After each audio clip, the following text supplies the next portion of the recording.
Hello everyone. We're going to get started in just a minute here. I think I'll give people who don't like mornings just an extra minute or two to answer. If you have any questions or comments about the stream or anything like that, you can let me know now in the chat. Hopefully everything's working.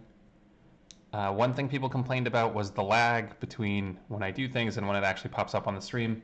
I think I tried my best to make that as small as possible, but you know, it's always going to be something. So we'll just try to live with it, I guess, and I'll try to slow down a little bit on the top hat questions a bit so people can also have more of a chance to do things. Okay, let's see. 86 people.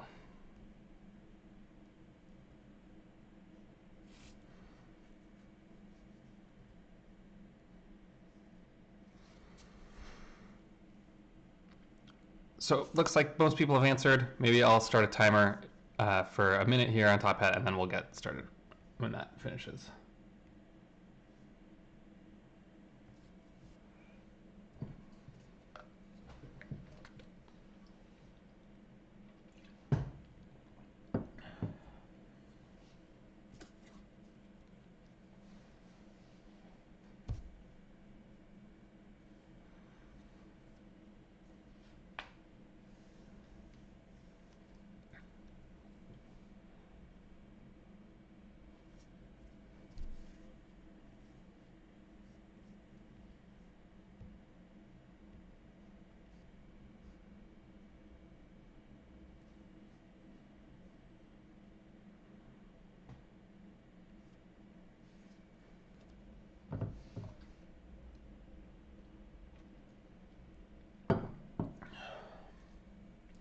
So 10 seconds left for me.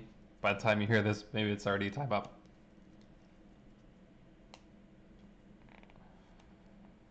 Okay. So this question is review from last time. We have this 3x3 matrix over here, which may be complicated looking, but fortunately I gave you the eigenvectors and eigenvalues. We know that chasing these down can be a lot of work. I didn't give you V3, but it should have been easy to find out. And that is because we know that V2 and V3 are complex conjugate pairs. So V3 and V2 are evil twins of each other.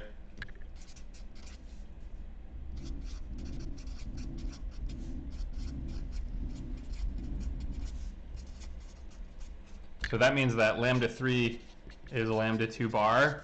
You take all the i's and flip them to minus i's, which is minus 1 minus 8i. And V3 is V2 bar. So I guess you got to do a vector bar, which is 1 over 2 minus I over 2 plus 1 plus I over 2. So all I did is I flip I to minus I. So hopefully you guys figured that out. Let's see what that means for the answer. Okay, also my mouse died, so I'm on the trackpad today, which is not ideal either, but we're trying it. Okay, responses. So 53% of people, my face is covering up the 10%, none of the above, but 53% of people think all solutions tend to the origin as t goes to infinity, and that is the correct answer. So just over half people got this right. And that's because now that we have the last eigenvalue, you can write down the solution and see what's going on. So the solution is e to the lambda 1t v1 plus e to the lambda 2t v2 plus e to the lambda 3t v3. And the point is that all the lambdas are either a negative value or they have a negative real part. So lambda 1 was minus 2, so this is e to the minus 2t v1. Lambda 2 is this e to the minus 1 minus 8i t times a half I over 2 minus 1 plus I over 2. And the last little bit is what we did before, 8 plus 8it. And then this vector 1/2 minus I over 2 plus 1 plus I over 2. And what's going on is these minus t's, so this is an e to the minus 1 minus 8it.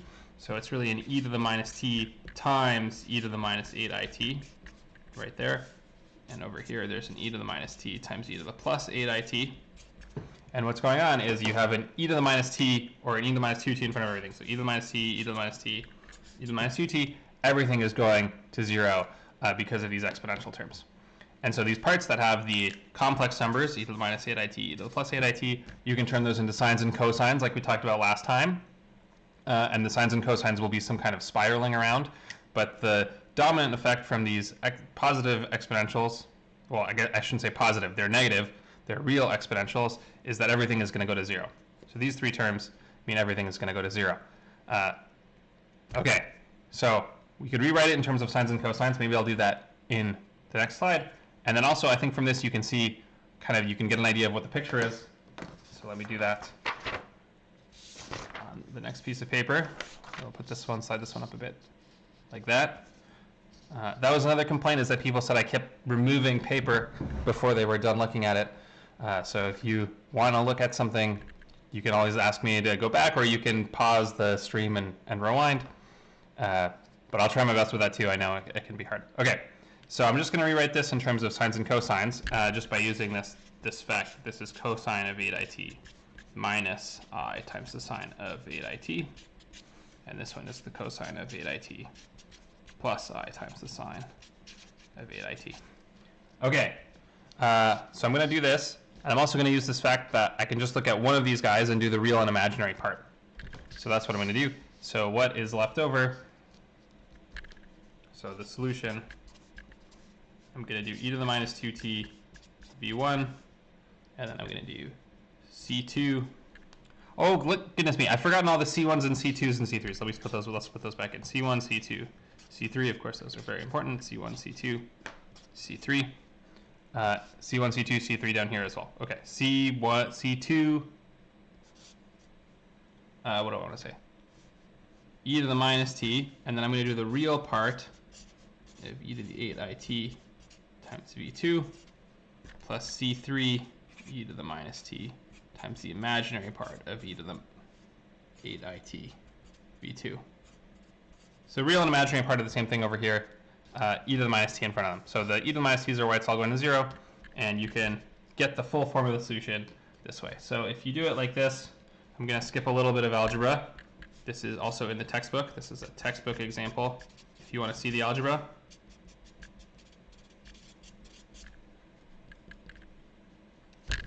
What do you get? So you get c1 e to the minus 2t times this vector 1, 1, 1. C2 e to the minus t, and then these real and imaginary parts will have cosines inside. So you get cosine of at minus the sine of at minus the cosine of 8t plus the sine of 8t, all times a half. So just divided by 2. That's 3 divided by 2 e to the minus t, sine of 8t, cosine of 8t, minus the sine of 8t minus the cosine of 8t. Okay, so that's the final solution there. And what this means is we have this, in this 1, 1, 1 direction, we have this exponential decay, and then there's these directions that are sort of spiraling around. And there's two vectors here, and we know that that means there's going to be a plane that these two vectors span, and everything is going to spiral around in that plane. And because minus 2t is the smallest term, what's going to happen is this term is going to go to 0 very quickly, and then these two terms are going to spiral around towards the origin in that plane. And you can see that in the textbook.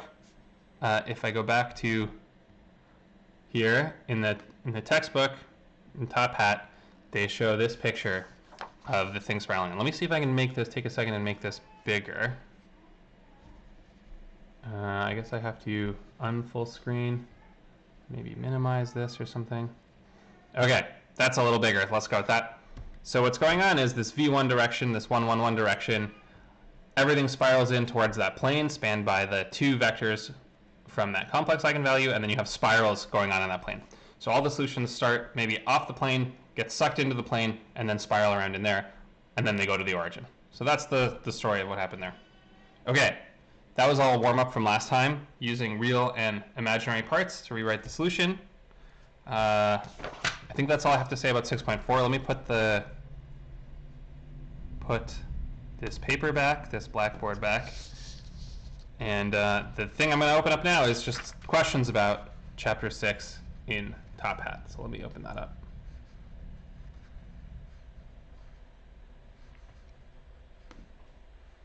Are there any questions about this problem or Chapter 6? And that's the last example we're going to do from Chapter 6. So after this thing, we're going to move on to Chapters 10 and 11.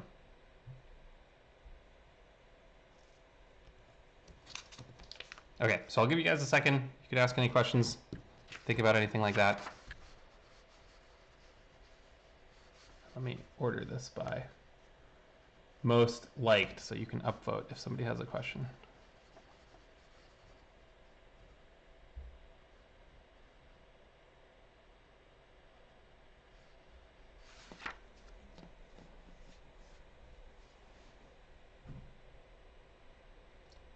So someone said, why was the middle term e to the minus t and not e to the plus t? So the e to the minus t came from the real part of these terms, so that there was minus 1 minus 8i and minus 1 plus 8i, and the minus t comes from this minus 1. So the complex eigenvalue has a real part and an imaginary part. The real part tells you, is it blowing up or shrinking, and the complex part tells you how fast it spirals around. So with minus 1 minus 8i, when you do e to the lambda 3t, you get e to the minus 1 minus 8i times t. So there's a part that's e to the minus t, and there's a part that's e to the minus 8it. And e to the minus t is going to send things to 0. The e to the minus 8it is going to be sines and cosines. Do we need to know how to draw 3D sketches? I would say no, but you should be able to understand the story about like planes and things like that.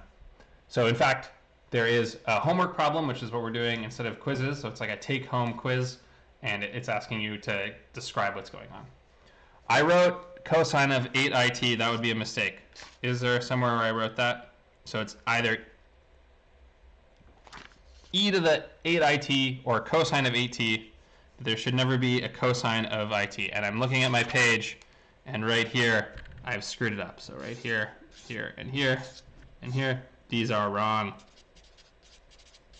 So that's very good. It should just be cosine of 8t. So it should be cosine of 8t minus I times the sine of 8t. So yeah, let me cross these out. Yeah, I found a red Sharpie, so that lets me fix things. How do we know which two of the three eigenvectors form the plane? So it's the two that are complex. And so that was that there was spiraling going on in this plane from this pair of eigenvalues, and then in this third direction was purely real. Okay. So I think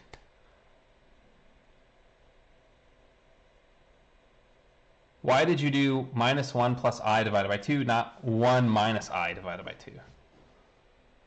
Oh, okay. I think maybe this is an important thing. When you're doing the flip, right? When you're doing this flip from in the complex conjugate pair to find the third eigenvalue, it's not that the third eigenvalue is minus the second eigenvalue. I didn't put a minus sign in front of everything. What I did is I just put a minus sign in front of the parts that have I. So minus 1 minus 8i goes with minus 1 minus 8i goes with minus 1 plus 8i. So the minus 1 stays the same in both. It's just the 8i that switches from minus 8i to plus 8i. So maybe that is part of the confusion in that first question over there. Oh, someone's pointing out I did it wrong over here. So that's another mistake. So this is also wrong. Good work, guys. You guys are keeping me honest. Okay, so this should say, let's fix it, cross it out. Should say minus 1 minus plus I divided by 2. So that's very good. Okay. Yeah, so just the I part flips, not the whole thing. So indeed, that's a very good catch. Okay, good. This page has lots of mistakes now. It's some real math, not some canned, made-up stuff. Okay. So okay, I think some other people pointed that out. Can the half be absorbed into the constant? Yeah, so there are these 2's that, they just get sucked into the constant. So it turns out that what we started with the eigenvector was a little more complicated than we needed it to be because of these halves. Could have just got rid of those. Okay.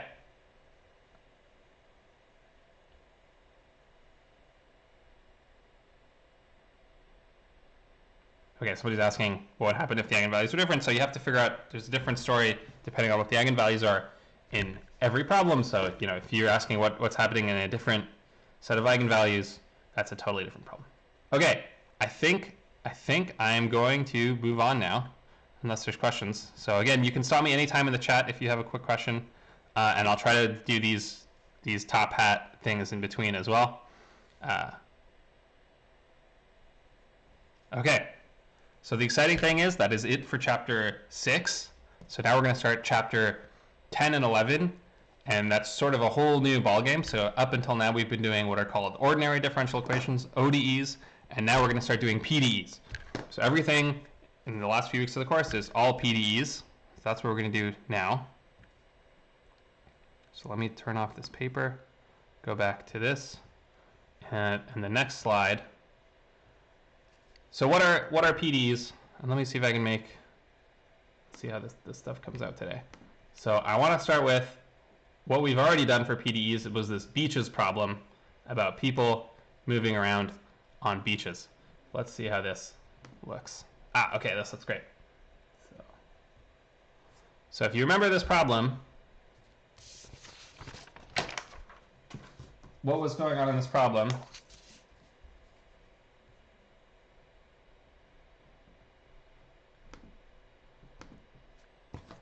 So in this problem, I said we had 3 beaches. There is beach 1, beach 2, and beach 3, and people would move between the beaches. And the rule was that people go from where there are lots of people to where there are not a lot of people. So people go from the crowded beaches to the empty beaches. And that was just a fun way of making the problem more human. But really what this is that this is exactly the physics of how heat works. So the beaches problem, the 3 beaches problem, is actually how heat works. And I think the way you should think about it is instead of 3 beaches, what you should imagine is there is a bar of iron. This is an iron bar. And it's divided into 3 parts. There's a middle part and 2 end parts. And heat moves between these 3 parts of the bar. And we have a little temperature sensor on each one. So we got a T1, temperature 1, temperature 2, and temperature 3. And how does temperature work? What temperature goes, the heat goes from where it's hot to where it's not. So the temperatures will try to even out in the long run. And the physics of this and the problem we did with the beaches are exactly the same equation. So they both involved this matrix. We came up with a matrix x prime equals a times x, where x encoded the populations of the 3 beaches or the 3 temperatures, and A was a 3 by 3 matrix that sort of controlled how the heat was moving around. And if I go back to our little simulation, if you interpret it in terms of heat, everything makes sense. So the heat starts wherever you can specify the initial distribution of the heat, and then over time you can see how the heat is changing, how it's distributing through this bar. Then I said, let's do a 6 beach problem. Let's do a problem with 6 beaches. So with 6 beaches, there were 6 beaches that people were moving between them. And fortunately, we didn't get into the details of this one because it involves a 6 by 6 matrix, finding 6 different eigenvalues, that kind of thing. But it's the same exact physics, and it's taking the same bar of iron as before, and this time dividing it into 6. So each little piece now is even smaller. Let's see, is that 6? 1, 2, 3, 4, 5, 6, 7. Uh-oh. Okay, we're gonna erase this piece. So we want 6. 1, 2, 3, 4, 5, 6. Okay. So we got a T1, a T2, T3, T4, T5, T6. And you can see we're doing exactly the same physics, same exact situation. We're just sort of measuring it more carefully by thinking of it in terms of 6 pieces. And this is the same equation, x prime equals a times x. Okay, and I had a simulation for that too. So what did the simulation for 6 look like? So again, here it's called 6 beaches. You can specify the initial temperature distribution in the iron, like what are the initial temperatures, and then you can let time evolve And over time, the heat sort of spreads out evenly in the bar of iron. So that's what's going on here. Okay, that's all stuff we've done before. So what is the new thing? The new thing is this thing called PDEs, and it's exactly the same problem one more time, except instead of dividing the bar of iron into 6 pieces or 3 pieces, we are not going to divide the iron bar into pieces at all. We're going to think of it as a continuous process. That's the only thing that is new. So let's see if I can turn this back on. So instead of dividing into 6, we're just going to have the iron bar as before. We're not going to cut it into pieces at all. Instead, we're going to do what you did in Calculus 1, is we're going to think of position along the bar as our x variable. So we're going to have a new variable, which is the x variable. So before, all the derivatives were with time. This was x of t. Everything was a time variable. But now we're going to have a new variable. Instead of having 6 pieces, we're going to have this x variable that keeps track of everything for us. So what I'm going to think about is you're going to have this function. You're going to have a function t of x, which is going to be the temperature of the bar at position x. So if somebody says, you know, what is the temperature right there?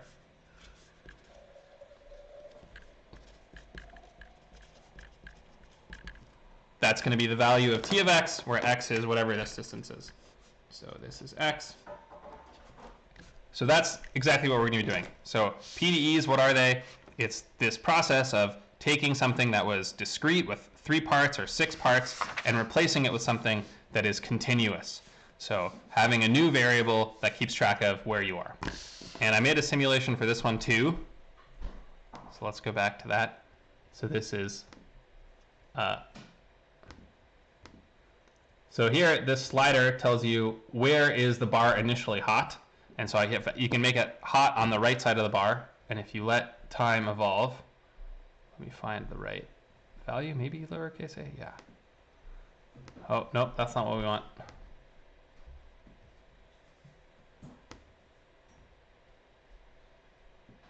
S. We're looking for S, guys. Here it is, S, the bottom thing. So S is time. And so what's happening over time is that the heat, it starts all in one spot, but it diffuses out everywhere in the bar. So it's the same kind of process, same kind of math as before, but we're just modeling it differently. Instead of having 3 parts or 6 parts, we're going to have sort of this continuous function. So that's the game. That's where we're going. Why am I telling you all this? So the first thing we got to do is we got to understand the mathematics of these kinds of functions and how they're working. So to show you what I mean is I'm going to look at, okay, so we had these 3 problems, the continuous and the 6 and the 3, and we know the 3 and the 6 very well now. So I'm going to remind you how those solutions looked. So with 3 pieces, the solution to this equation is a vector with size 3. So this one, x, is a 3 by 3 vector, a 3 by 3 vector. A 3 by 3 vector. I mean to say that A is a 3 by 3 matrix. So I'm just going to match these up like this. It's a 3 by 3 matrix. X was a 3 by 1 vector. Sometimes people write 3 by 1 vectors as being in R3. And what was the solution? The solution involved 3 eigenvalues. So we did this one in class, and it was x of t. It was c1 v1 e to the lambda 1t plus c2 v2 e to the lambda 2t plus c3 v3 e to the lambda 3t. I'm probably off the screen by now. Yeah, okay, so you're probably very sick of seeing this. And in fact, this is getting very long, and you can see that we're going to have a problem. We're going to go to 6 here. That's already even longer. And then there's going to be an extra big problem when we go here. This is sort of infinitely many pieces. So we're going to start doing something, and this is going to be new, is we're going to start using sum notation. So to shorten what's written here, this sum, which is getting very long and out of control, and it's going to get even worse and worse, we're going to start using sum notation. And what this means is instead of writing C1, V1, and so on, I'm going to compactify the whole thing and write it in one line. and it's going to look like this. It's going to be the sum, and then there's going to be Cn Vn e to the lambda n t. And n is going to go from 1 to 3. So these two lines mean exactly the same thing, but this one is written out sort of in the long form, and this one is written out in short form. So you probably should have seen this before in some of your earlier classes, but something to get used to. And I will say, another important thing is that in chapter 6, n was some fixed number, like n was 3 or 6 or something like that. And I'm warning you that starting today, n is no longer a fixed number. N is this dummy variable that goes in the sum. So keep an eye out for this. N, I'm calling it a dummy variable or a counting variable, and it goes from 1 to 3. So it changes depending on where you are in the problem. It's moving around. Okay. Someone asked, how do we know at what time would the location be at that temperature? Because it would keep changing with time.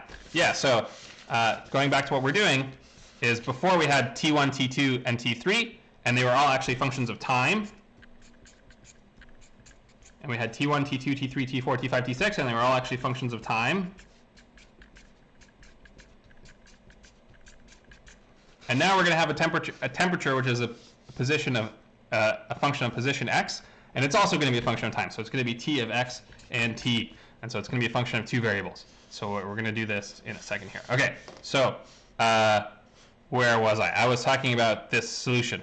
So the nice thing is the solution, the time dependence is entirely in this exponential part. So the only way it depends on time is in this exponential part. Okay, I want to point out another thing. There was a 3 here, right? There's 3 eigenvectors and eigenvalues because we were looking at 3 pieces. If you do the same thing with 6, so this was 3.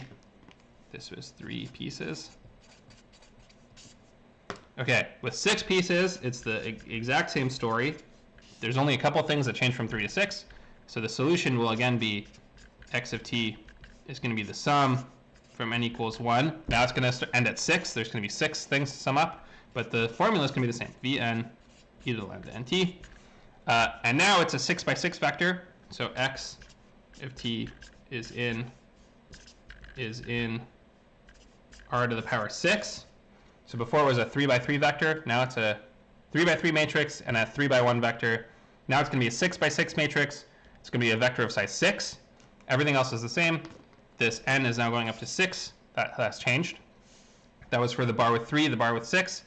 What we're going to be doing in chapters 10 and 11 is this last infinite piece. And I'm going to show you what the formula looks like.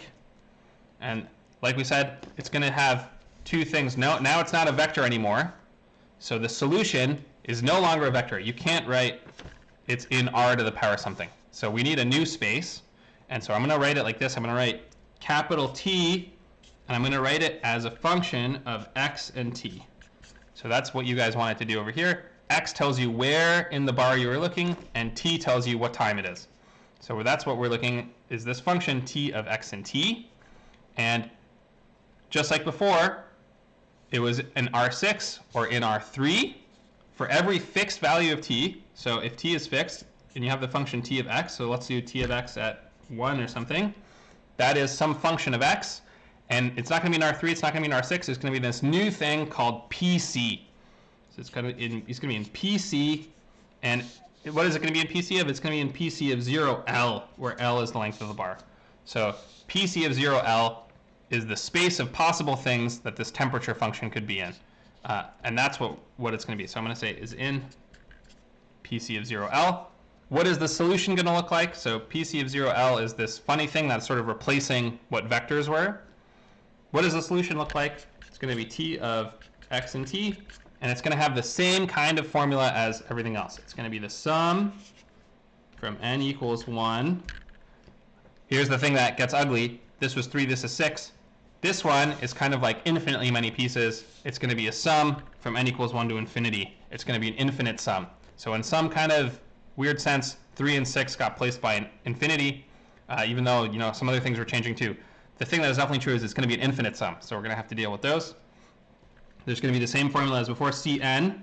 There's no vectors Vn anymore. The vectors got replaced by these things from PC, which are functions of x. And so there's going to be Fn. So Vn were vectors, they were eigenvectors. The Fn are going to be eigenfunctions. So maybe that's worth writing. Vn is an eigenvector. Fn is an eigenfunction.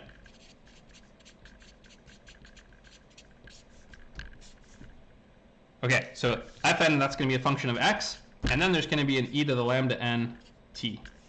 So basically what happened is we replaced vectors with these functions of x, and the functions of x, instead of being vectors in R3 and R6, they're in this space PC.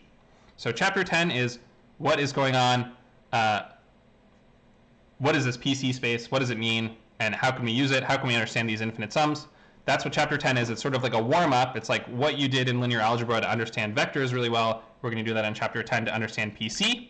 And then we're going to apply it to understand these types of solutions and solve this problem of heat moving around in a bar.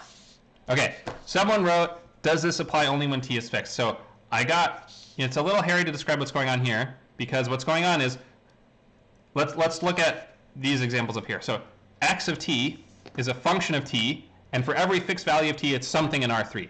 So it's a vector in R3 that's changing with time. And the same way that x of t is a vector in R3 that's changing with time, this function capital T, the temperature function, at every fixed time it's in PC, and as lowercase, as time t changes, it changes which function it is. So that you have this temperature that's telling you that what is the temperature in the bar, and it's changing with time. At every fixed time, it's in this PC space, the same way at every fixed time x is in R3. So you gotta keep your head sort of screwed on straight on what's going on here. So this applies for all. This formula will work for all times t, and the thing that's true at every fixed time t, capital T, this function is a function in PC. So that's what's going on. Okay, that's the like broad outline of what we're doing in chapter 10. And you guys have already read a little bit about chapter 10.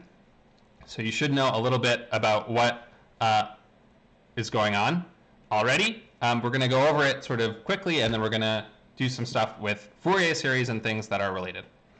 Someone said that should we make it, instead of making it 0L, should we do minus L over 2 to L over 2? You could do either. So you could either think of lowercase x. It all depends on what you want the domain of this lowercase x to be. So the domain, you could say that x is between 0 and L. So you think of, I'm starting x equals 0 is the left side of the bar, x equals L is the right side of the bar. That would be perfectly valid. Or you could say x is between minus L over 2 and L over 2. And in this case, the left end of the bar would be minus L over 2, the right end would be L over 2, and the middle of the bar would be x equals 0. So you just have to decide which one you want to do and stick with it. So I chose 0 to L based on what I wrote over here, but the other choice is perfectly valid, and actually it's definitely worth thinking about. So thinking about domain is going to be a big theme, making sure we get that right. Someone wrote, why is it x of t1? I just wanted to say at every fixed time t, it's in PC of 0L. So t of capital XT is a function of two variables, but you should think of it as one function, which is a function of x that is evolving in time. So actually, this notation I think is really, really helpful. T of x and t. So you have this function t of x, capital T of x, and it's changing as time changes. I think that's the right way to think about it. Okay. That is the sort of broad outline. Let's do some definitions now.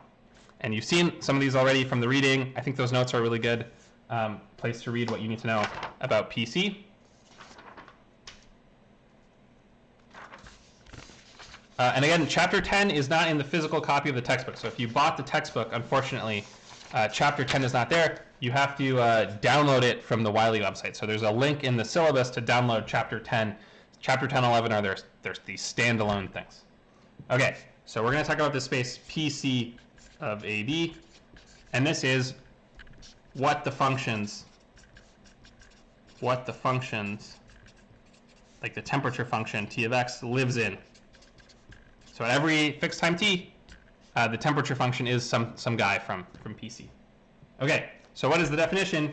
It's just piecewise continuous functions. So, you know, the definition, according to the textbook, PC of AB, it's piecewise continuous functions on the domain AB. That's all it is. So what are all the What is all these shenanigans? Why are we making a big deal about this PCAB? And the reason is, the thing that is new, you've seen piecewise continuous functions before. The thing that is different is we're going to treat the elements of PCAB as vectors. So we're going to think of things that are in PCAB as being vectors that you can add together, you can scalar multiply, and so on. So if f is a function, if f is in PCAB, and g is in PCAB, what are the things you can do? You can do addition, so then f plus g is in PCAB. You can do scalar multiplication. You can do 3 times f. That's still in PC of AB. So that's vector addition and stuff. The other thing that is really important is you can do inner product. So you can do dot products. So the last important thing is that the inner product of f of g, that is something you can do. So f and g are both in PCAB. The inner product is a number. So that's a number.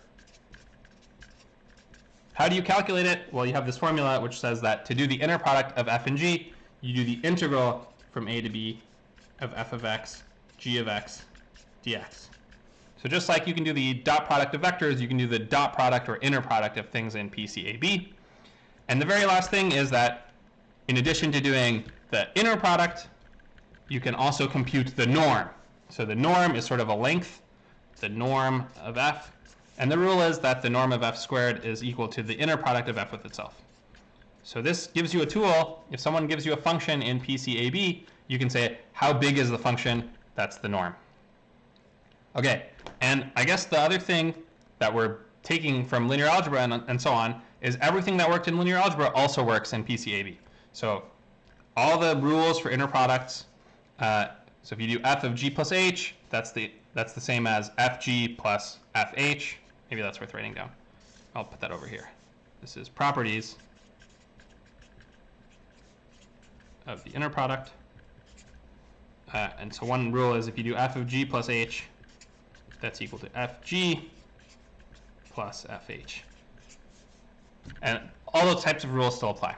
So that's, there's nothing too crazy so far about PCAB, but it is important to sort of think of what is the new vector. Before you were thinking about vectors in R3 that were evolving in time. Now we have these functions in PCAB that are evolving in time. So that's what's going to be happening when we start to do PDEs. So this is like a little break for you guys to get your head on straight about these things. Okay, I have a top hat question to see how much we're understanding about this. So I'm going to open up that top hat question now.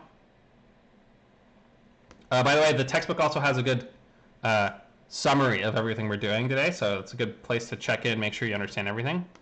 But I'm going to start with this top hat question. Which of these functions has the largest norm? And I gave you guys 2 functions. So one function is sine of x, the other function is the function that is always a half. Those are the 2 functions. You got to compute and figure out which one has the bigger norm. That's what I want you to do. Okay. So I'll give you a couple minutes to do that. Good time to ask questions in the chat because I have a couple seconds off here. So it is a good time to ask questions.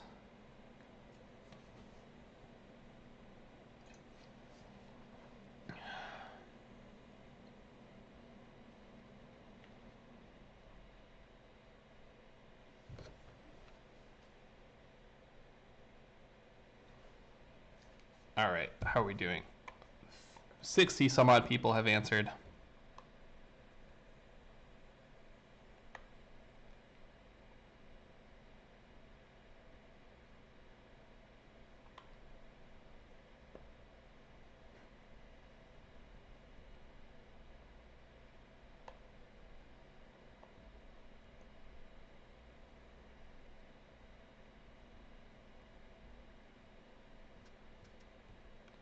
Okay, looks like we're up to 90 out of 100 people having answered. So I'm going to stop in a minute here.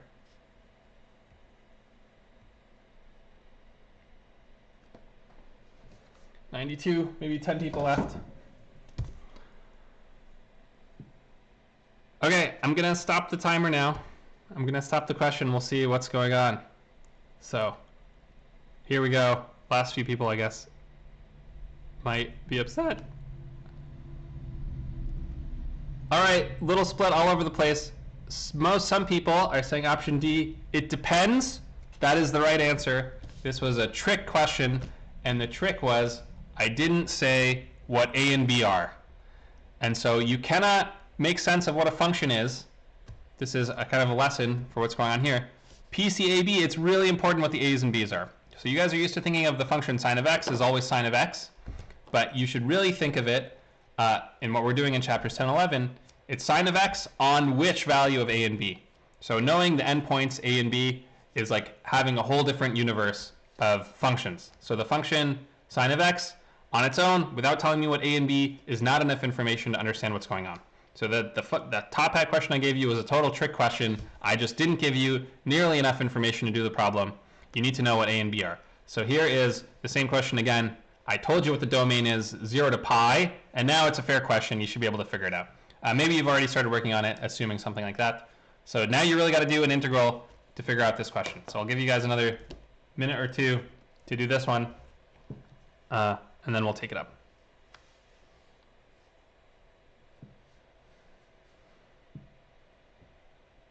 Okay, someone wants me to show the page again. I can show the page again. Yeah, that's good.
Okay, it looks like most people have an answer already. I started to do the question as well. So this question is about computing norms. Norms are a type of inner product. It's where you do the inner product of the function with itself. Inner products are integrals of multiplying the function. So I have here the two integrals. One is sine times sine. One is 1/2 times 1/2. So you end up with the integral of sine squared and the integral of a quarter. I'll do half the work. You guys do half the work. So integral of a quarter, I can do this one. It's pi by 4. That one is easy. What about this one? Integral of sine squared. That one is trickier. So let's see if people came up with the right answer. I think most, again, we're down to all but 5 people or something have an answer in here. So I'm going to stop this and see what people came up with. People are saying that sine is the bigger one. Let me switch here to top hat. And that is the right answer. So you had to do the integral of sine squared, which is probably what a lot of you guys did. You have to do this integral and figure out what it is. And I'm going to show you a trick for doing this integral so that you don't have to do antiderivatives or sine. You don't have to do trig identities, anything like that. And the trick is the following thing. And there's a special rule. I'll put it in quotes, which is a fun trick. Which is that, how should I say it? The average value of sine squared or cosine squared, so it works for sine squared or cosine squared, on an integer number of periods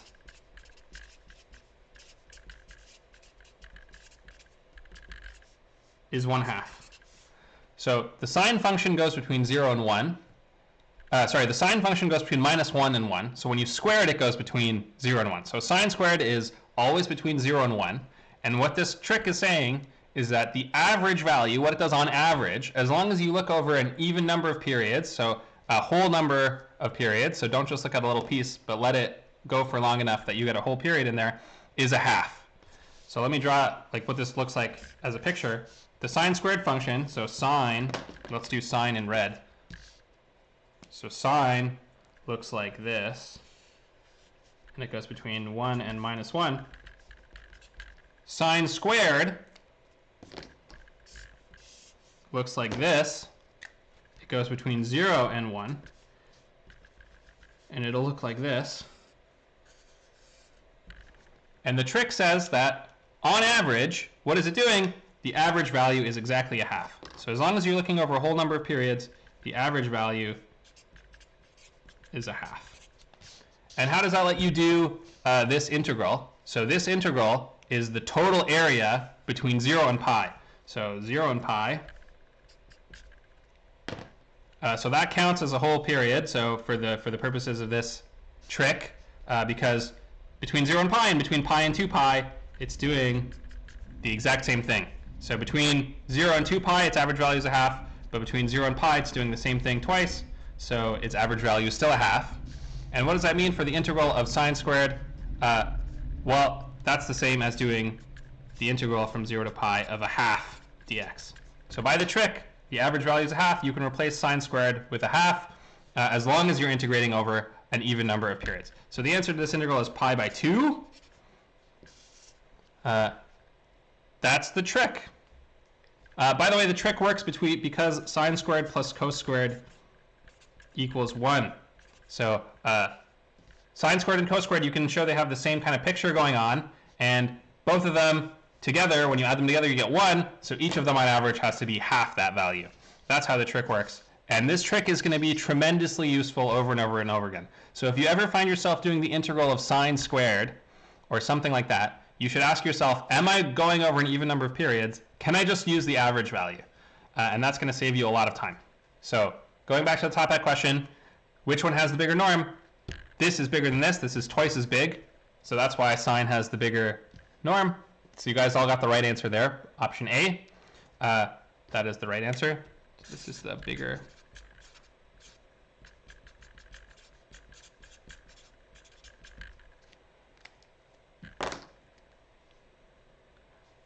Yeah, this trick is worth your time to learn. So the trick, make sure, I would definitely know this one for coming up for chapters 10, 11. It's going to be tremendously useful. Okay, so what have we learned so far? We did the definition of PC. We did the most basic thing, which is inner products and norms. We're going to be using this technology over and over and over again and doing these kinds of integrals in chapters 10, 11. So what do I have next for you? I think I just have a little discussion question for any questions you might have, and we're going to take a break. And when we come back, we're going to be talking about orthogonal and orthonormal functions, and we're going to be using them to do some Fourier series type things. So that's what we're going to be doing. Most likely. While the questions are coming in, let me put the paper back. Maybe there's something you wanted to copy down here.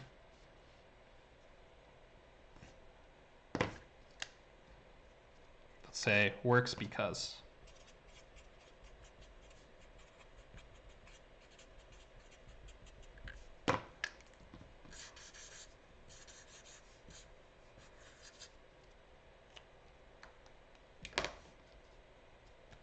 Okay, so while you guys are doing questions, I think we're going to take a break here. So we'll pause down. We'll come back at 10:10, and we'll start again with orthogonal and orthonormal functions.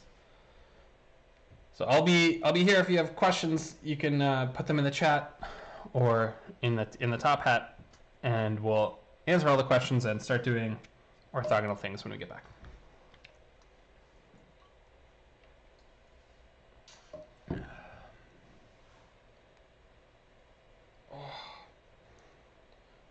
Someone asked, going back to the chapter 6 stuff, is it always the complex eigenvalues that form the plane? If not, how do you know which two form the plane? So in that question that we did this morning,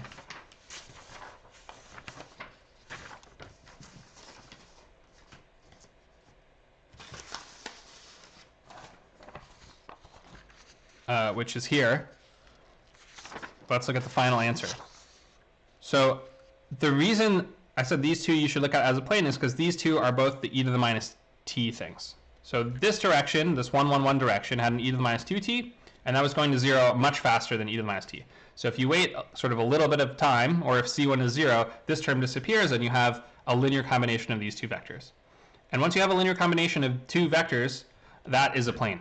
So the reason there was a plane is because there was a linear combination of two vectors, and that's a plane. And so it was similar to the idea we had at the warm-up from Monday's class.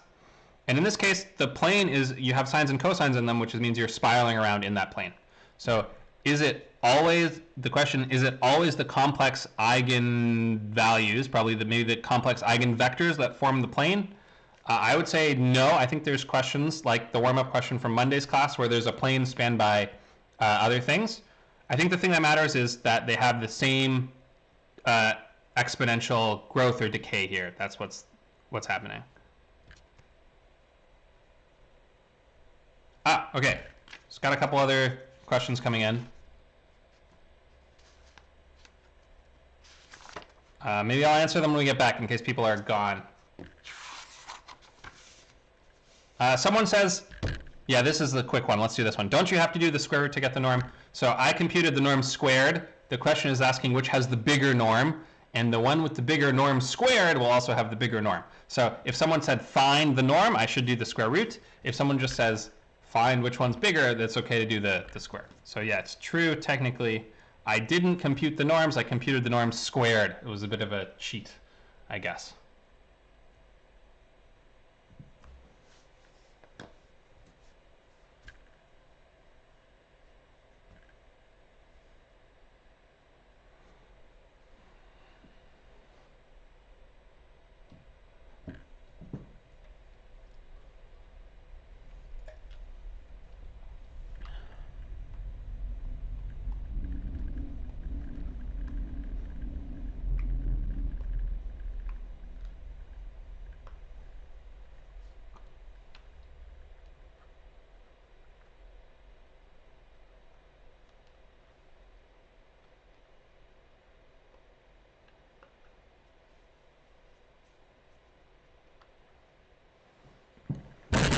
Ooh.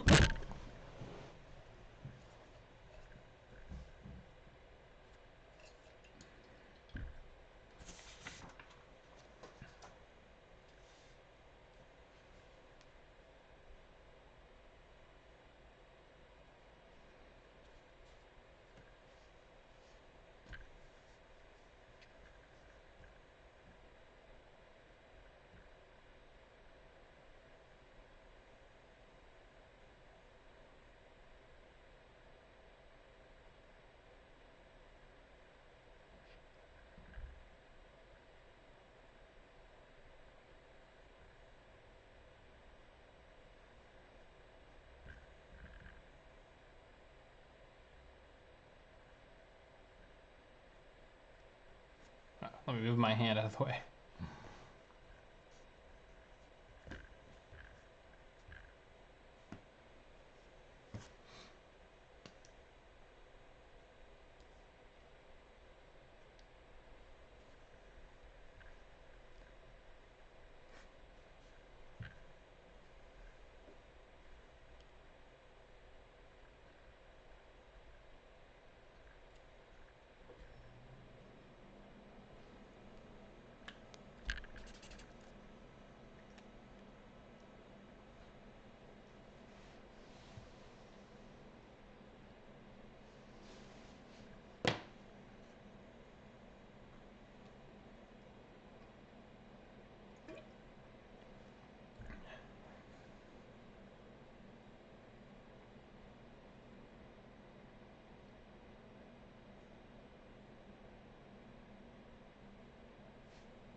Okay, we're gonna start back up in a minute here.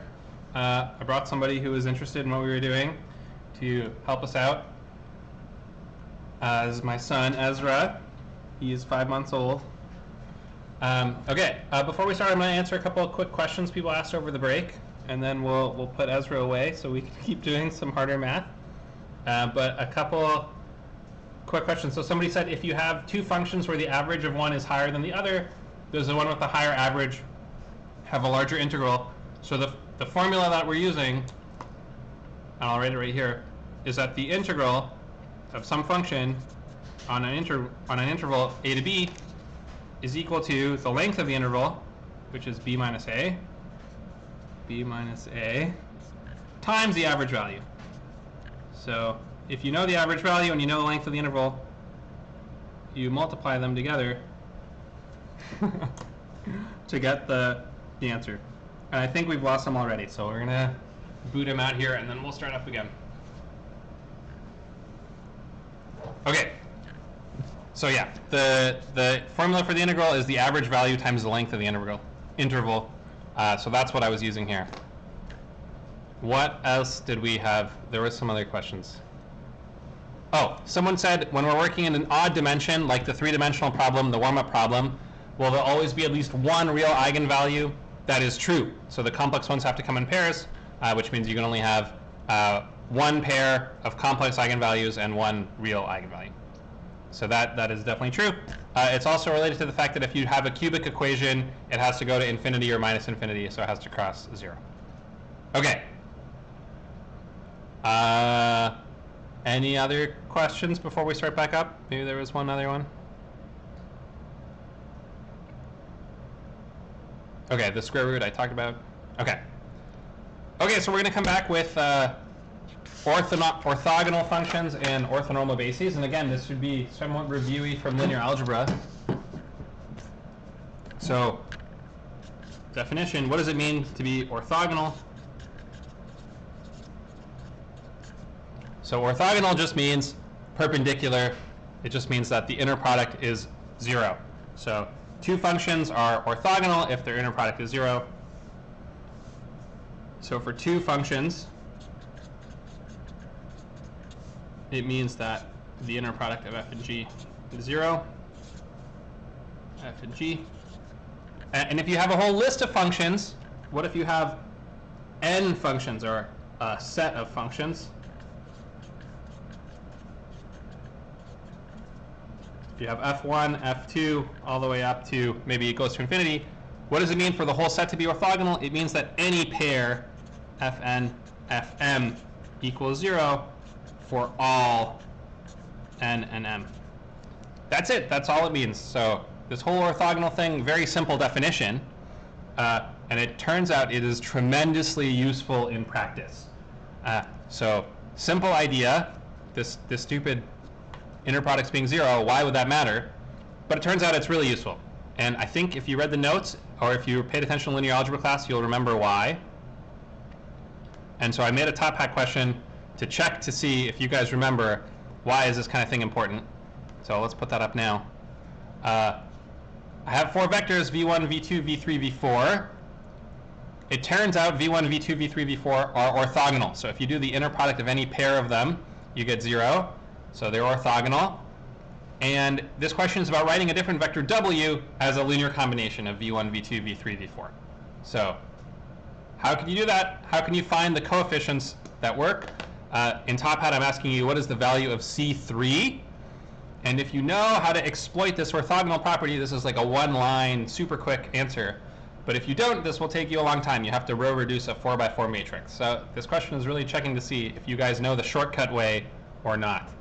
And let me add a 60-second timer in top hat here. So you don't have time to do it the long way. You have to do it the shortcut way.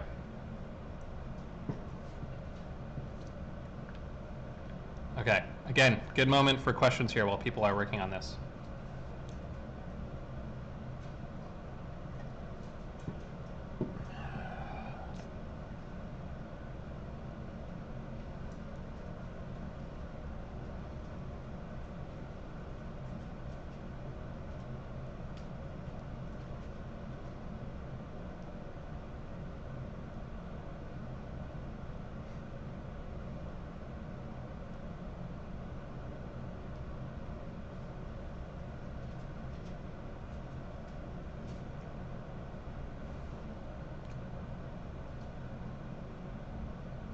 Okay, I think people need more time.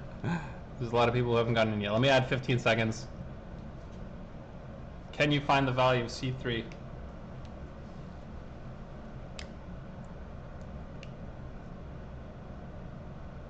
Yeah, it's probably out of time already, but for you. So, I don't know.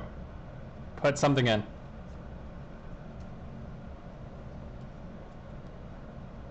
Let's see, did people figure out what to put in?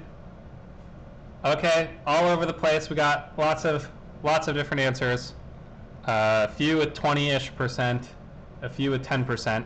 So there is a trick that will let you find this out very quickly. I'm going to show you the trick right now. And if you don't know the trick, it's a really hard problem. You have to do row reduction 4x4. So the trick is, we know that W can be written as C1 V1 plus C2 V2 plus C3 V3 plus C4 V4. Yeah, I'll give you guys another chance in Top Hat in a second. But let me talk for a second here. So we have W's like this. We want to figure out C3. We want to figure out C3. So what we need to do is we need to come up with something that we can do to this equation. We're going to do something to both sides of this equation. And the thing we're going to do is going to make it so that everything except for C3 is going to go to 0. So we want to do something. I want to do something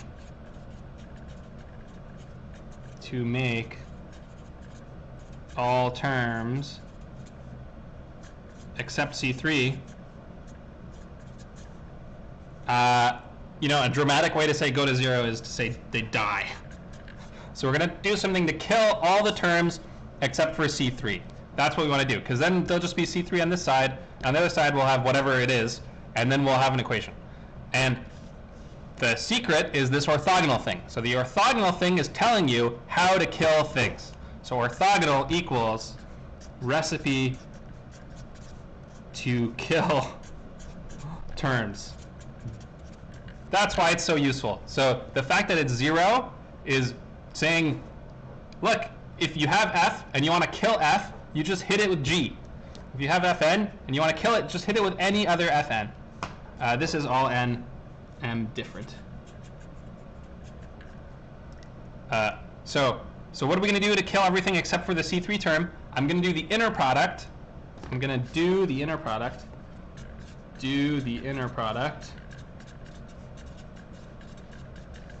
With V3. That's what we're going to do. And when you do the inner product with V3, because V1, V2, V3, V4 is an orthogonal set, all the terms except for V3 are going to die.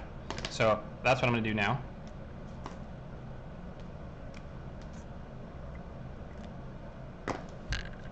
So on the left-hand side, we're going to have V3W.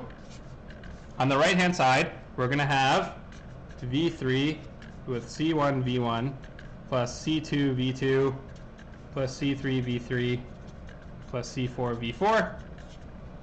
And now by the properties of inner products, this whole thing will expand out. We'll get C1 times V3 V1 plus C2 times V3 V2 plus C3 times V3 V3. Okay, you get the idea. C4 times V3 V4. And this is the magical part. All of these are going to be 0 except for one of them. So everything is going to die. This is 0 because V1 and V3 are orthogonal. This one is 0 because V2 and V3 are orthogonal. And this one is 0 because V3 and V4 are orthogonal. So because of this orthogonality property, everything died except for these two terms. This term and this term. And that is going to let us compute what's going on here. So what we have is we have V3W equals C3 times V3 V3. You might recognize V3 V3. That is the norm of V3 squared. Okay, now we can just plug in and figure out what they are. V3 was the vector, W was 1, 2, 3, 4, and V3 was 0, 1, 0, minus 1. So from this, I think you can figure out what the answer is. I'm going to open up Top Hat again, and you can take another stab at it Hopefully everybody will get it right this time. Now you know this secret hack. So let's open this, and then I will, yeah, I'll leave this paper open. So this trick is the only reason these orthogonal sets are useful, and every time we try to find coefficients in chapter 10 and 11, we're always going to use this trick. So if you don't know this trick, you're screwed. Like, you're really in trouble. So you need to know it. A good time to ask me any questions about it.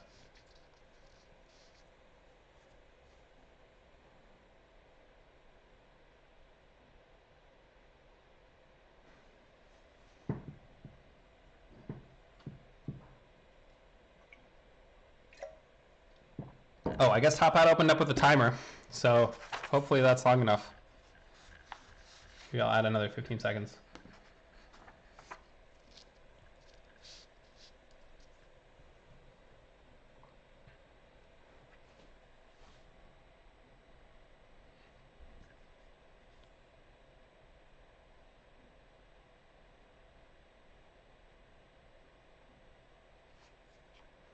Okay, time is almost up. Let's see if people figured it out. I guess I have to show Top Hat.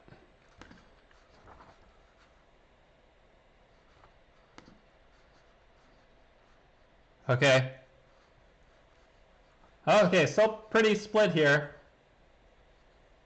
Let me finish the calculation off by hand and see if maybe, I don't know, maybe something is harder than I think. Okay, so on one hand, on the left hand side, I got V3 and W.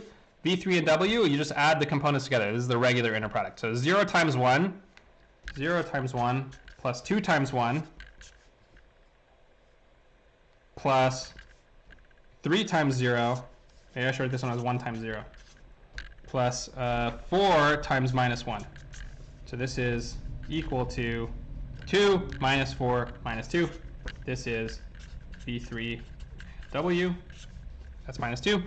On the other side, I have equals C3, and I got V3, V3. That is the sum of the squares of the components. So that is 1 squared plus minus 1 squared, which I think is 2. So it's C3 times 2. So I got minus 2 equals C3 times 2, which means the correct answer is C3 is minus 1.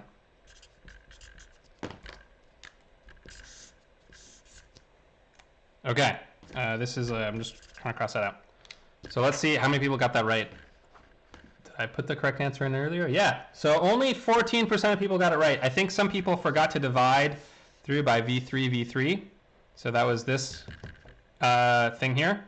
Maybe they forgot the 2. So a lot of people said minus 2. Some people said minus the square root of 2. I don't know how they got that. What else did people say? I'm looking at the top 8 answers here. A lot of people said 2. So I don't know, maybe they missed the minus sign. Some people said 3. I don't know how you would possibly get 3. Okay. Why is V3 V3 squared? So the inner product of V3 with V3, when you do the inner product of something with itself, that's the norm of the vector squared.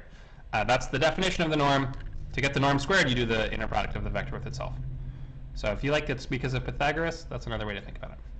Okay, so what happened, I think maybe the reason a lot of people got this wrong is they tried to memorize a formula. So there is a formula for, you can memorize the formula, and then the formula says that C3 is the inner product of V3W divided by the norm of V3 squared.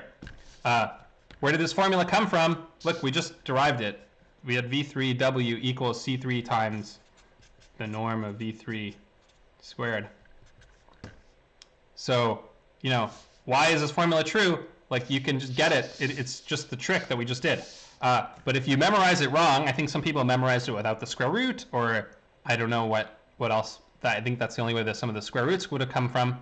Then you're going to get the wrong answer. So I think personally, especially because sometimes, you know, there's different formulas to use in different spots, I think it's better to know the trick and just use the trick every time, which is you write everything out, you take the inner product of both sides, and then that way there's no way you can make a mistake by using the wrong formula or using it wrong or something. If you want to memorize the formula, you can. So this formula is true as long as you know the conditions, right? The condition is that V1, V2, V3, V4 are orthogonal, etc., etc. So that's definitely possible. Okay, why are we doing all this stuff? I switched back to vectors, but everything, this whole trick is going to work once again with functions in PC, so that's why we're doing it. I'm going to rewrite what I did here just one more time as a sum, just so you can see it with sum notation.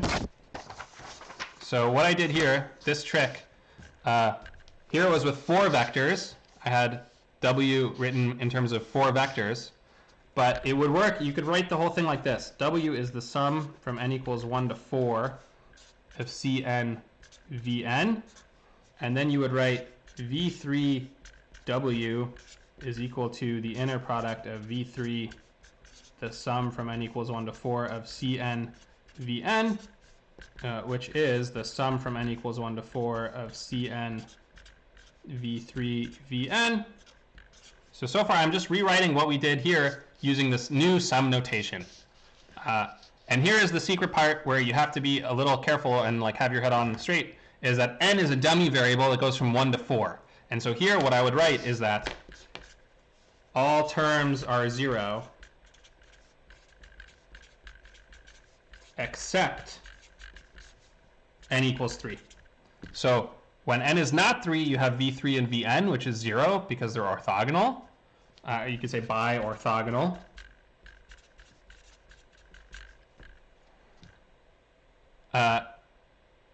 So when n is equal to 3, something different happens, but when n is not 3, all those terms are 0. So what this is equal to C3 times V3, V3. And that is exactly what I did before, except written in this new sum notation.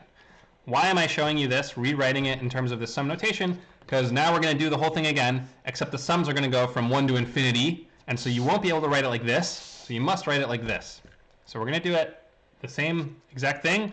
I'm going to give you a basis, a set of orthogonal functions in PC. We're going to do the whole problem again, but in this PC space instead of with vectors.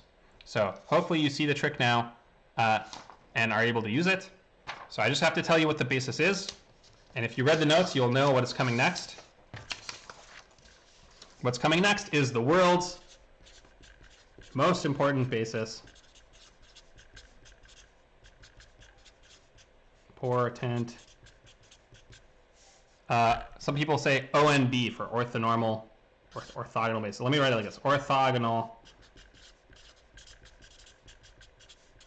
set for PC. So the functions we're talking about, there's one very special set of orthogonal functions you need to know, and it's on the set minus L to L.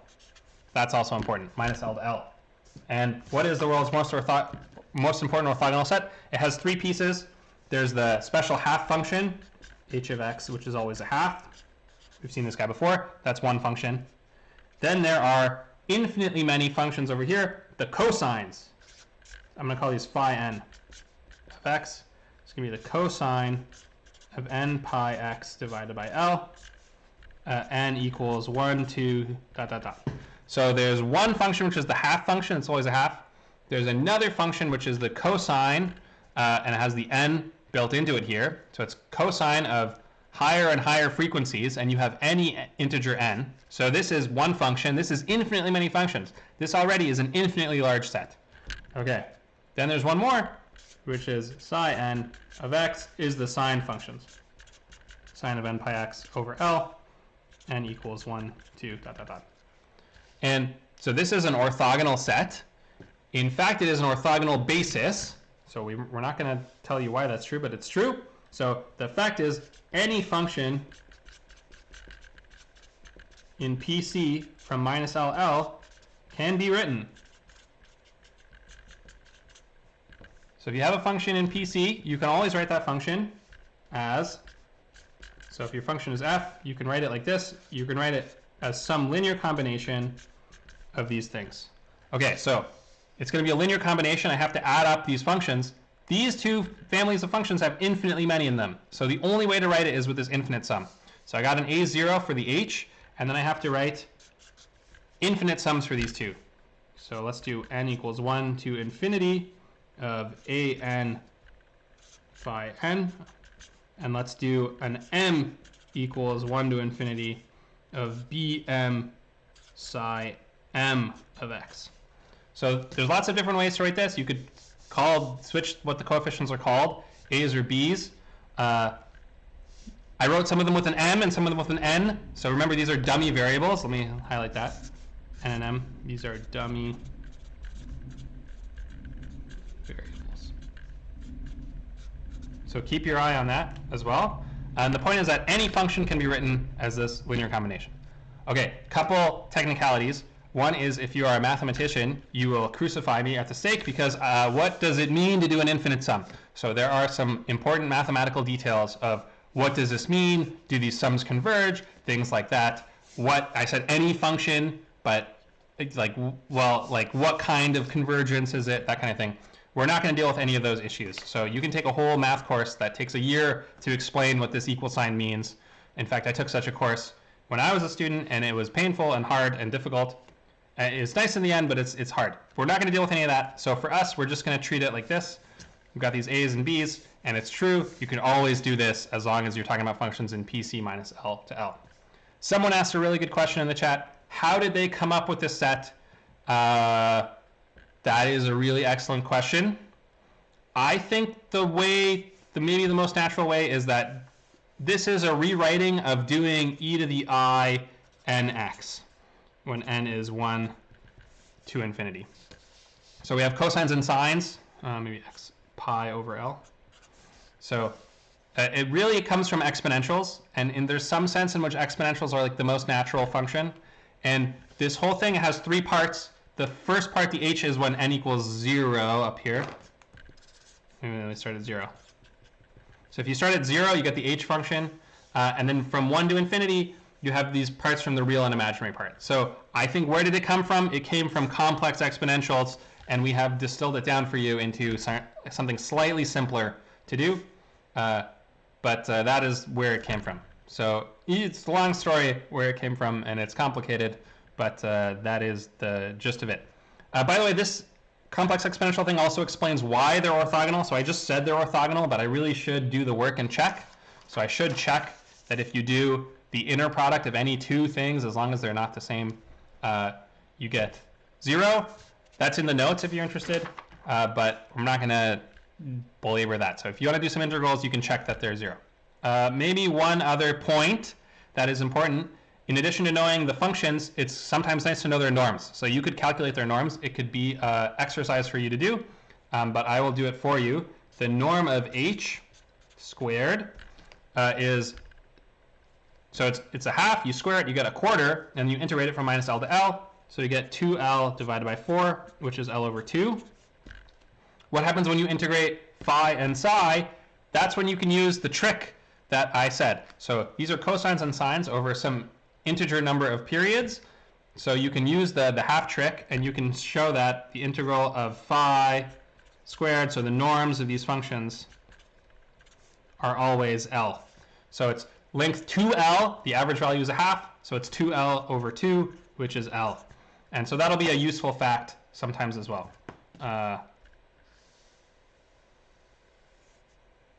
Okay, so what is all this? Every time we do something with a basis of functions in chapters 10 and 11, it's always going to be this set, the world's most important orthogonal set. We're always going to be using this one. So we're going to use it over and over and over again. And we're going to have to learn, how do you find these coefficients a0, an, and bm? So I'm going to give you, the game is I give you the function f. You guys got to come up with the coefficients. And there's a top hat question to do this, which is the next one, where I have a function for you. It's this function. It's the function from minus 2 to 2, and it's minus x when x is negative, and it's plus x when x is positive. And what I'm asking you to do is find this a0 coefficient. So I'll do these ones, an and bm, which are a little tricky, but you guys do this one. First you find a0. I'll just give you a minute to do that one. That one hopefully shouldn't take you too long.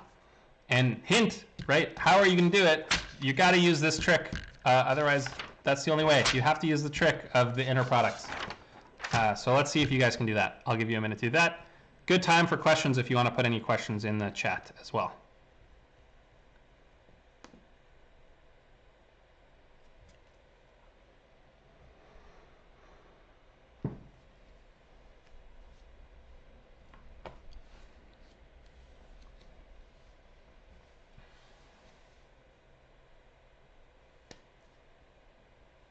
Okay, someone asked a good question in the chat. I'm going to give you guys a minute to work on this, and then I'll answer that when everybody's on the same page. But it's a great question, and I will answer it in a second.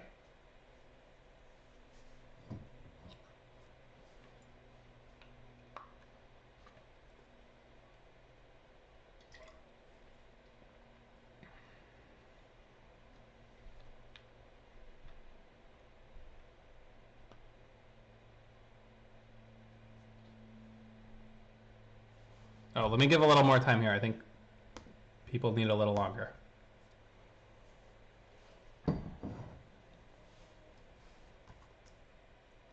Okay, so there's probably, it says, for me, it says there's like 30 seconds left. For you, in the future, there's probably only like 15 seconds left. So put something in, take a guess. It's okay if you get it wrong. We'll probably reopen it in a second, but see if you can figure out. At least maybe you have an integral written down that you have to do.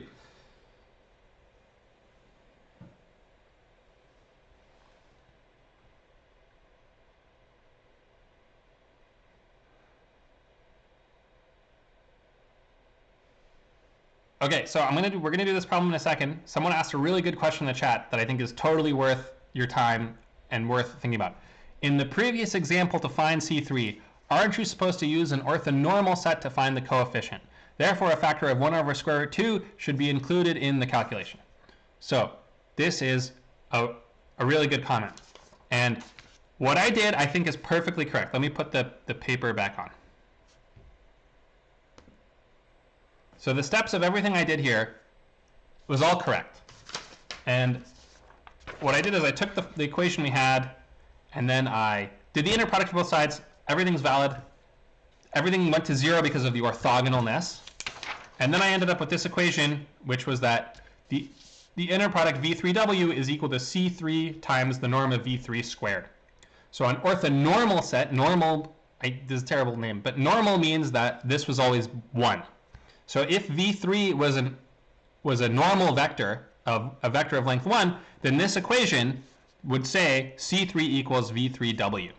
So some people, they have memorized, or like they have the formula for how do you get the answer to a question like this when it's an orthonormal set. And the answer is easy when it's an orthonormal set because the formula just says C3 equals V3W. So for orthonormal sets, this is 1, you get a nice beautiful formula. So for orthonormal sets, there's a nice formula. And so what the person is asking is, shouldn't you convert the whole thing to an orthonormal set and then use the nice formula? And you can do that. That is totally valid. When you convert to an orthonormal set, however, what you're going to have to do is you're going to have to modify what the vector W is. So I want C3 to be the thing in front of V3. If you want to normalize everything, you're going to have to do V3 divided by square root of 2. And then that's either going to put a square root of 2 in front of W or a square root of 2 in front of C3.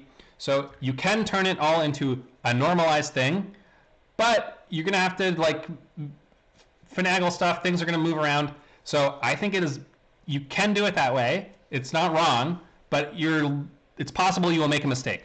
And I think the way I did it is the clearest way to do it from start to finish without making a mistake. You can turn it all into a normal set and then think about that. But the conversion back and forth is going to be a headache, and we'll get in your way. I will say sometimes you have a choice of what are V1, V2, V3, V4. In this problem, I told you what V1, V2, V3, V4 are, so you had no choice. If you have a choice, sometimes it makes sense to choose an orthonormal set to begin with. But I think it's good to know how to do it in general. So this worked for any V1, V2, V3, V4. You don't have to worry about normalness. And I think that is the way to go. And if you want, this is the thing you should remember, is this formula. This is also in the notes. Okay, somebody is asking about reopening the question. So let me see how you guys did. We'll probably reopen it anyway. Okay, I think that was a really good question about normal sets. So if you have a follow-up, that's great. But let me see how people are doing here. Okay. Some people think it's 1, some people think it's 2, some people think it's 0. So hopefully you at least got the integral for what it should be. Let's do that. So this is the starting point. We're writing the function f as this linear combination, and I'm going to use the same trick as before. I'm going to do the inner product of f with the function h. And when you do the inner product of f with the function h, on the left-hand side you get the inner product of fh. On the right-hand side you get a0 hh. And then you get these big sums. And I'm going to write these sums right now. It's going to be the sum from n equals 1 to infinity of an h phi n plus the sum from m equals 1 to infinity of bm h psi m. And here's the point. It's an orthogonal set, so all of these are 0. So this equals 0, this equals 0. We don't have to worry about any of these. That's the trick, the same trick we did before. I'm doing it again. So the point is that the inner product of f with h is equal to a0 times the inner product of h with h. The inner product of h with h we did before. It's the length of the interval 2l divided by 4, because h is a half, so when you square h, you get a quarter. So this is a0 times l divided by 2. That's hh, which is the same as the norm of h squared. So I did it up here. What is f with h? That is the integral from minus 2 to 2 of f of x times a half dx. That's also known as 1/2 times the integral from minus 2 to 2 of f of x dx. So what this means, rearranging this, the 2's cancel, and we get a0 is 1 over L times the integral from minus 2 to 2 of f of x dx. But L is equal to 2 in this problem. We're doing the interval from minus 2 to 2. So in fact, I already used that here. So this is 1/2 times the integral from minus 2 to 2 of f of x dx. Okay, so you have to do the integral. How would you do this integral? It's a kind of nasty thing. You've got to write it as piecewise, so you can write the integral from minus 2 to 0, the integral from 0 to 2, but I'm going to do it with a picture. So here is the graph of f. So here is 2, here is minus 2, and here is the function f of x. So it's minus x when x is less than 2, or less than 0 rather, and it's plus x when x is bigger than 2. So this is the bigger than 0 and less than 2. So let's look at the formula. It's minus x, and it's plus x if x is bigger than 0 on minus 2 to 2. This was the formula for f. So I want to do the integral of this, but the integral is the same as the area under the graph. And that's what I'm going to use. So we got two triangles here. Both triangles are width 2 and height 2. So the integral from minus 2 to 2 of f of x dx is equal to the area under these triangles. So it's 1/2 base times height. The base and height are both 2. The half is from the triangle area formula. And there are two triangles. So maybe I'll do plus 1/2 times 2 times 2. So I get 2 plus 2, so it's 4.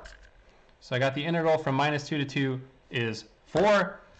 Going back up here, a0 is 1/2 times this integral, or 1/2 times 4, which is 2.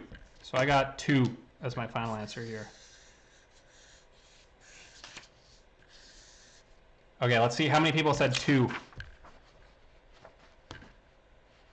26% of people, that's not terrible.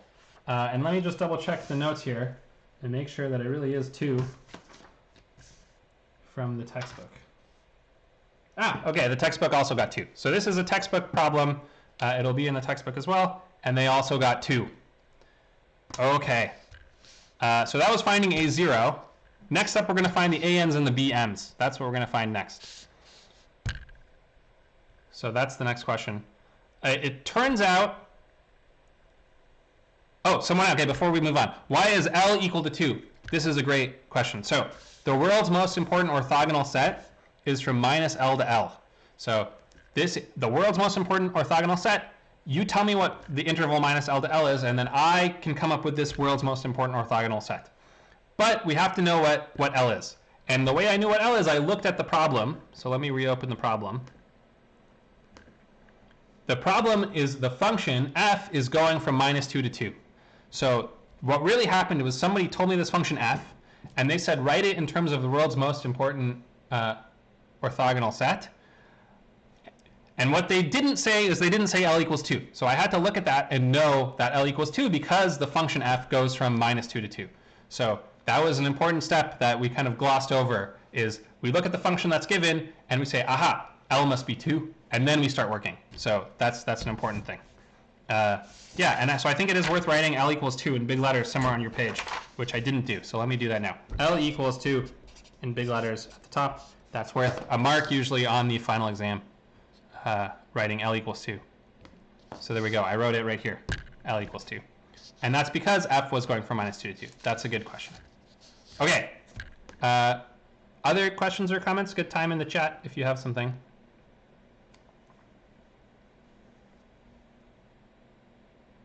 Okay, next up what we're going to do is we're going to find the AMs and the BNs. And in Top Hat, I've noticed something interesting, which is it turns out that either the ANs or the BMs are 0. So this function has some weird property where most of the coefficients are 0. And so now I'm asking you which is true. Are the coefficients in front of the sine 0, or are the coefficients in front of the cosine 0? Which ones are 0? And turns out for this special problem, half of them are 0. So you gotta tell me which one is it?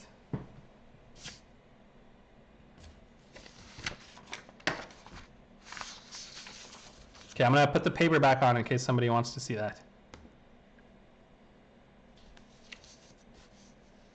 Yeah, I don't know. What part of the paper do you want to see?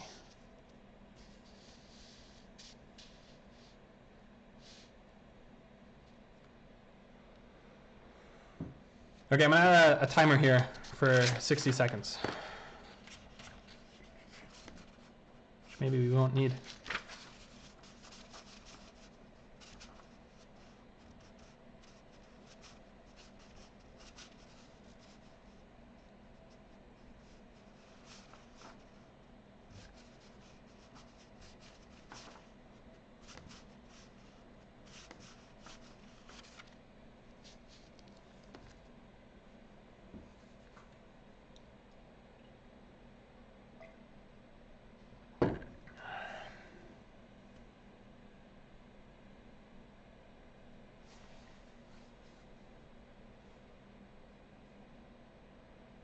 Okay, there's 20 seconds left in Top Hat in my universe. Maybe 10 seconds left in your universe.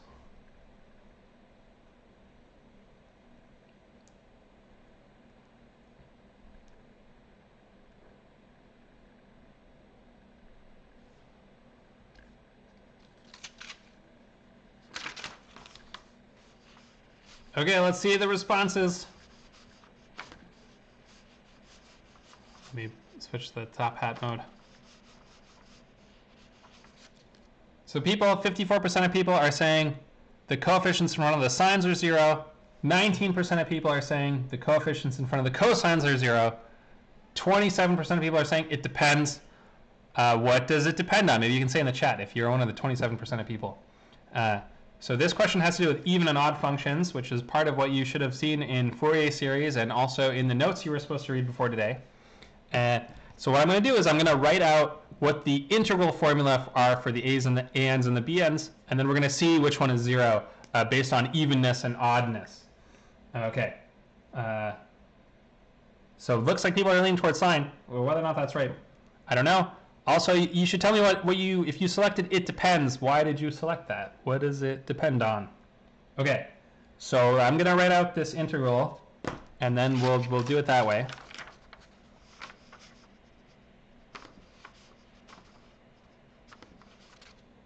Okay, so again, the starting point is always this formula for this linear combination. And now I'm going to find the ANs and the BNs. Okay, now I realize I've done something which is not nice, which is... Oh no, I did it the right way. Okay, we're fine. We're good. Never mind. I'm 100% right all the time. Okay, so let's find the ANs and the BNs. The ANs are the things in front of the cosines, and the B's are in front of the sines. So I'm going to find the inner product of f with phi n. Okay, here's another thing that you can get confused on. You have these dummy variables, and then you're using more dummy variables over here. And so you shouldn't get them confused. So what I'm going to do is I'm going to use m always in the sums. I'm going to change this to an m, and I'm going to use an n on the outside out here. So here I'm doing f with phi n, and by the orthogonal basis trick, what is the inner product of f with phi n? Well, this is 0. All of these are 0. And when you do the inner product of phi n with this infinite sum from n equals 1 to infinity of am phi m, when you do that inner product, there's only one term that survives, which is an times phi n. So this infinite sum has a bunch of, after you pull it out of the inner product, you get a many inner products that are 0, and you're left with this formula. So that is the formula for an. So an, it's going to be the integral, the inner product of f of phi n. Let's write it like this, phi n, which is the integral from minus 2 to 2 of f of x, and phi's are cosines. So cosine of n pi x divided by L dx. That's the formula for the coefficient in front of the cosines. What is the formula for the coefficient in front of the sines? So you do the same kind of thing, same exact stuff. So I'm skipping all the steps where I start from here because I know what it's going to come out to. Minus 2 to 2 of f of x times the sine of n pi x over L dx. And now is where even and oddness matters. So the function f turns out to be an even function. So the function f, we've seen this graph already before, but it's an even function. It looks like that. This is f. Maybe I'll draw in red. I don't know. That's f. And now we have cosines and sines. So I think one thing that's absolutely worth knowing in this chapter is what does the graph of cosine and sine look like. And they are going at different frequencies, so they oscillate faster and faster depending on what n is. But the important thing is which of them is even and which of them is odd. So cosine looks like this, and sine looks like this. Let's see, did I do that right? Yeah, okay. And so cosine is also an even function, and sine is an odd function. And now when you multiply them together, you have to know there's some rule about evens and odds being 0. So you can memorize that rule, or you can look at the pictures and see what's going on. So if you multiply f by cosine, the f is symmetric on either side of this axis. Cosine is symmetric on either side of the axis. So when you multiply them together, it's going to be the same on either side of the y-axis. When you multiply by sine, when you do f times sine, then it's going to be positive on one side and negative on the other side. And because the f times sine is sometimes positive and sometimes negative, this one will be positive on one side. Okay, I guess you got to be careful what you mean by positive on one side, but I think this is, morally speaking, sort of true. So it's positive on one side, negative on the other side. And because of that, when you do the integral from minus 2 to 2, the negatives and positives come together, they cancel out. So this is the one that will be equal to 0.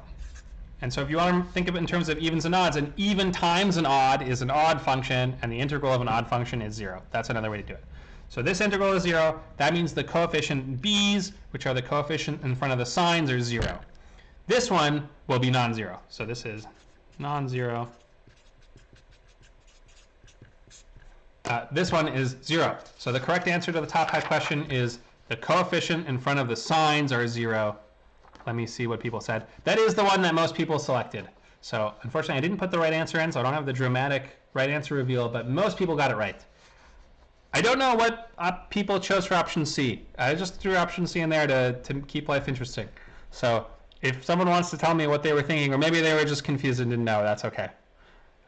I'll wait a second. You can put something in the chat if you want to tell me what it was. Okay, so last thing to possibly do, we figured out what A0 is. We figured out that the coefficient in front of the sines are 0. we really have to do this integral now. Once you do this integral, then you will know the coefficients an. So that's what I'm going to do now. I'm not going to do it in super detail because it is in the textbook. So phi n with phi n we did before. That's the trick. So the length of the interval is 2L. The average value is 1/2. So the norm of phi n is 2L divided by 2. And then you got to do this integral. This is the integral from -2 to 2 of f of x cosine of n pi x over L.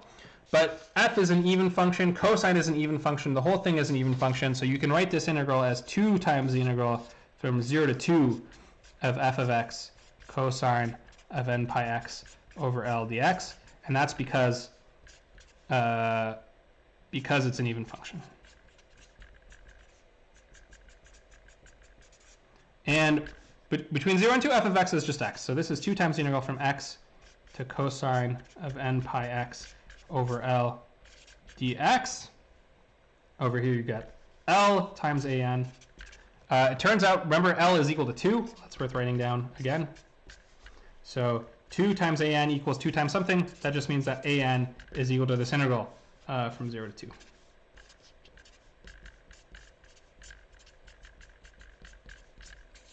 Okay, so that is some integral. Now we're on a calculus 1 problem, and you can do this by integration by parts. Integration by parts. And that is in the textbook, so I'm not going to spend time doing this integral specifically because it's in the textbook. So you should go read in the textbook how to do this integral, or you can, brush off your calculus 1 textbook and see how integration by parts works. Okay, so when you do this, you get this is equal to, and the answer is 4 over n pi squared times the cosine of n pi minus 1. The cosine of n pi minus 1. All right, so now we have the formula for an. We're good to go. I do want to take 1 second and just remember, get our heads screwed on straight, what's going on here. Remember, n is a dummy, like a dummy variable. So n can be any number. N can be any number, 1, 2, and so on. And when you plug in some values of n, whenever the cosine of n pi is equal to 1, you get a 1 minus 1 here. So for a lot of values, this is equal to 0. And so the textbook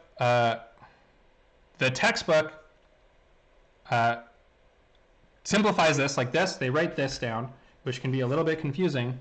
It's equal to 4 times n pi squared times minus 2 if n is odd, and 0 if n is even. And that is just because when n is even, the cosine of n pi is equal to 1. And when the cosine of n pi is equal to 1, then you end up with a 0. So that's when n is even, you get 0. When n is odd, you get a minus 2. You get minus 1, minus 1. So that is how the textbook writes it. These two things are exactly the same. So being able to go from here to here, again, it helps to know the graph of cosine to do this kind of thing. Okay, so we're really almost there, and we've written the formula for the function f in the way we wanted, which is what we wanted to do to start with. So here's the general form, which is that f of x equals a0h plus the an's plus the bn's. So what's going on? We found a0 was 2, so it's 2 times the function, which is 1/2. That was a0 equals 2. Now we have this infinite sum, the sum from m equals 1 to infinity of am times phi m. The b's were 0, so that whole thing is 0. And now this infinite sum, it goes from m equals 1 to infinity, but all the even terms are 0. So you can write this down as 1 plus the sum from m equals 1 to infinity m even am phi m plus the sum from m equals 1 to infinity where m is odd times am phi m. And we said that all the even ones are 0. So this term is just 0. So what you're left with is just summing over all the odd numbers. So a perfectly valid way to write this is 1, and then you would write minus, or plus, let's do it this way, plus sum from m equals 1 to infinity times minus 8 over m pi squared times the cosine of m pi x over L. And we're summing only over m odd, only over the odd numbers. So that is a perfectly valid way to write f in terms of the basis. There's one more way you can write it. Instead of summing over all the odd numbers, you can do something like this, and you can generate a formula for the odd numbers. So you can say n goes from 1 to infinity, and you can do minus 8 over 2n minus 1 pi squared cosine of 2n minus 1 pi x over L. These two formulas are exactly the same. So this formula says only sum over odd numbers, and this formula, it generates all the odd numbers by doing 2n minus 1, where n goes from 1 to infinity. So these two things are the same. Both of these are perfectly valid formulas for f, and really the whole point of what we're doing is we're taking a function f and we're decomposing it into the world's most important orthogonal basis. And that's what we've done. I'll show you a graph of what's going on here. Let me answer a couple quick questions in the chat. Where did the L go? Yeah, so someone said, where did the L go? So L was 2, so these two things canceled, L and 2, they went away. Someone said, why is the dot product of phi and phi n equal to 2L over 2? That is because of the average value trick. So phi n is a cosine. What is the average value of cosine squared on some even number of periods? So on some number of periods, the answer is a half, so the divided by 2 is the half. And what is the length of the interval? It's 2L. So maybe I'll do this one more time. 2L over L. 2L is length of interval. And a half equals average value. So that's how I got 2L divided by 2. It's 2L times a half. The length of the interval times the average value.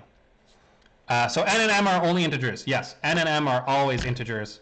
And they're like counting variables, so you got to keep your eye on what they are in different things. So when they appear inside a sum, they're the like counting variable in the sum. Over here, there's some arbitrary integer n, and I just kept track of it the whole way.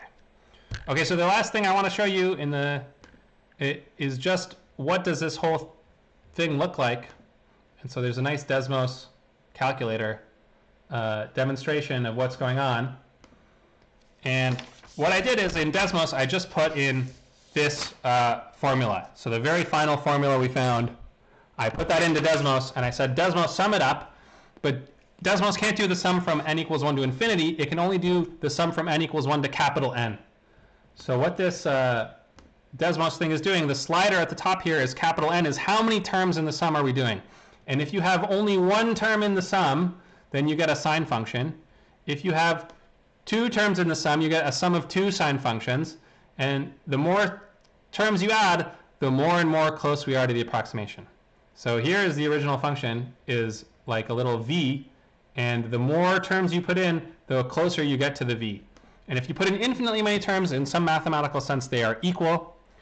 In Desmos, you can also say, show me what all the things we're adding up. So these purple curves down here are the sines and cosines. Well, in this case, they're only cosines that we are adding up to get this green curve. And you might think, oh, okay, well, if you have n equals 52 like I have here, it's perfect. Like there's no distinction. But if you zoom in enough near 0,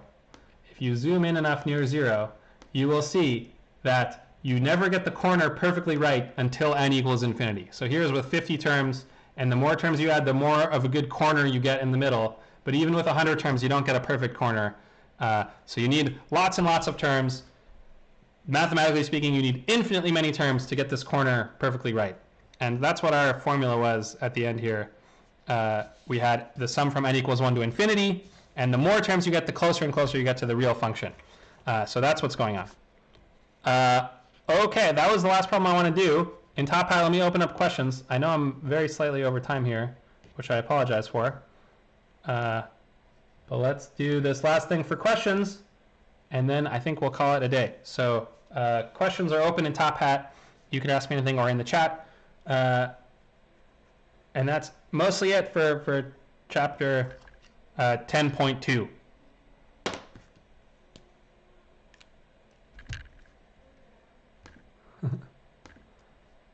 Why did the even terms go to 0? So I wouldn't say it.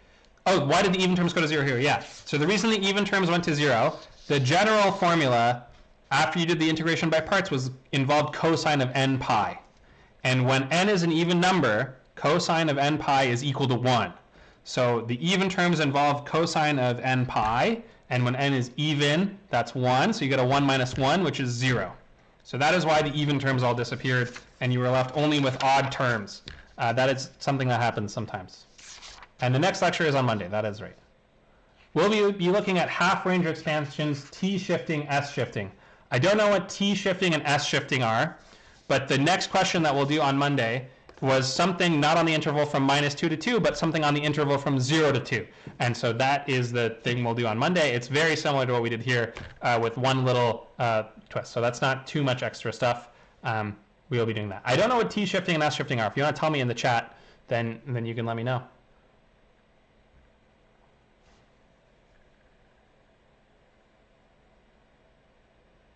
Okay, and I am going to sort out some time to do office hours, which will be some kind of like Skype call or something. So we're trying to figure out the best way to do that. I'm waiting for guidance from the university on what exactly they're trying to do for these things, but we'll figure it out. Is t-shifting and s-shifting for Laplace? That is possible, in which case it doesn't apply. Bring back baby Nica. I will bring back the baby. Okay. So I'll see you guys on Monday then. I'll stick around for a little bit if there's more questions, and I'll bring the baby back for a sec, too. Okay. Okay, so see you guys on Monday then. Bye. Okay, yeah, keep asking questions. I'll be back in a minute with the baby, and then we'll say bye.